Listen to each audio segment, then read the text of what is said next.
Do you have any advice that you might have for the viewers at home right now who are watching or at work or wherever they are? Yeah, man. I know when I do interviews like this, people tend to come to me and say, guys, please teach me how to trade. And unfortunately, I've stopped teaching people to trade. I think it's now 3 years since I decided to step away because I'm making money out of my own trades now. So I just decided, let me just step away. But the the advice that I can give to any new traders: number one, you need to have the passion. You need to have the passion for trading, okay? And number two, you need to have a right mentor. Because for me, I have to say, there is a gentleman that really changed my trading career 4 years ago, right? From Denmark. We call him MG Muammar Gaddafi. That's how he calls his name. He's the guy that changed how I view the markets. So number one, you need to have the passion. Number two, you need to get a good mentor. That gentleman never spoon-fed me. He made me work hard to achieve what I want to achieve in forex trading. He used to give me tips. He used to tell me, Sonny, go read this, go look at this, go. And I'd say, but dude, why don't you give me your own tools? He was like, no, my tools are my private tools. You know, my softwares are my softwares. They are not your softwares. I work very hard to get them. You need to get your own tools.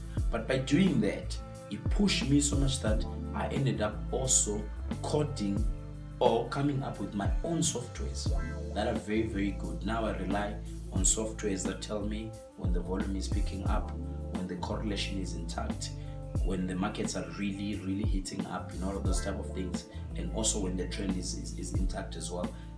Those tools go in the market and do the calculations for myself. Now I call myself a lazy trader because what I do is I just wait for my softwares to do the calculations and say, okay, GBP is going up, yes. After for the past 3-4 bars, it's going up. Is the volume going up? Yes, tick. Is the correlation or other GBP moving in that direction so that it gives more weight to a GBP trade? That's what a lot of people also miss as well. When you look at trading, you need to understand what the euro is doing across the board. If you're trading euro dollar, euro yen, euro GBP, euro NZD, for you to actually have a good trade in euro, you need to make sure euro is strong against most of them. Because if euro is strong against the dollar only, right, but it's weak against the NZD, it's weak against the CAD, it means overall euro is not strong. Dollar is actually the weaker one. That's why those type of trades, it might spike up in one direction, quickly come back against you.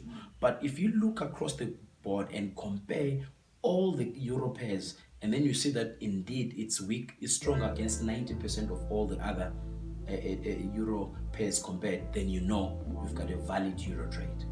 Correlation in trading is important. Tick volume in trading is very, very important. Trend in trading is very, very important. And finally, volume, the overall volume in trading is very, very important. You master those, you'll be undefeated. Sure. Yeah.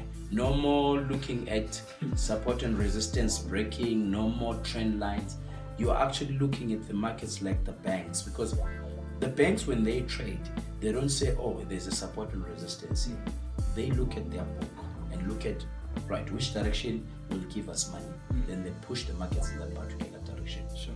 So when you master that and understand that, right, the tick volume is good, the volume is going up, euro is strong across the board against other euro pairs, then you've got a good trade.